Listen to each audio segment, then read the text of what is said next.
ఈనాడు ద్వారా ప్రచురించబడింది. లక్ష్మీపురంలో రంగయ్య అనే ఒక జాలరి ఉండేవాడు. చాలా మంచివాడు. అవసరంలో ఉన్నవారికి తనకు ఉన్నంతలో సాయం చేసేవాడు. ఒకరోజు చేపలు పట్టుకుని వచ్చాక తన పడవలో బంగారు రంగు చేపను చూశాడు. ఇదేదో కాస్త వింతగా ఉందే అనుకుని ఇంటికి తీసుకెళ్లి నీళ్ల తొట్టెలో వేశాడు. కొన్ని రోజులు గడిచాక ఆ చేప, తిరగడానికి నాకు స్థలం చాలడం లేదు. తీసుకెళ్లి నదిలో వేస్తే నీకు మంచి బహుమతి ఇస్తాను అంది. దాంతో రంగయ్య ఆశ్చర్యపోయాడు. నువ్వు నాకేం బహుమతి ఇస్తావు అని ఆసక్తిగా అడిగాడు.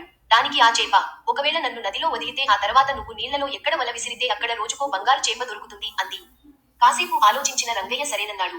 వెంటనే చేపను తీసుకెళ్లి నదిలో వదిలిపెట్టాడు. అది చకచకా నీళ్ల లోపలికి వెళ్లిపోయింది. ఆ రోజు నుంచి రంగయ్య చేపల వేటకు వెళ్ళినప్పుడల్లా అతని వలలో ఒక బంగారు చేప పడేది. మెల్లమెల్లగా ఈ సంగతి ఊళ్ళోని వాళ్ళందరికీ తెలిసింది. కొంతమంది ఆశ్చర్యపోతే ఇంకొంతమంది అసూయపడ్డారు. ఇక రంగయ్య ఆ బంగారు చేపలను తీసుకెళ్లి పట్టణంలో అమ్మసాగాడు. కొన్ని రోజులకు చూస్తే తన దగ్గర బోలెడు డబ్బు జమ అయింది. అప్పుడతను, నేను పెద్దగా ఏమీ చేయకపోయినా ఆ చేప నాకు వరం ఇచ్చి ఇంత సంపద చేకూరేలా చేసింది. నేను ఇలాగే ఎవరికో ఒకరికి ఉపయోగపడాలి కదా అనుకున్నాడు. ఊళ్ళో పిల్లలు చదువుకోవడానికి ఓ బడి కట్టించాడు. తాగునీటి బావులు తవ్వించాడు. అలా మెల్లమెల్లగా ఊరి రూపురేఖల్ని మార్చేశాడు. దాంతో గ్రామంలోని వాళ్ళంతా అతన్ని మెచ్చుకోసాగారు. అలా ఆ బంగారు చేప రంగయ్య జీవితాన్నే కాకుండా ఆ ఊరి ప్రజల జీవితాన్ని కూడా మార్చేసింది.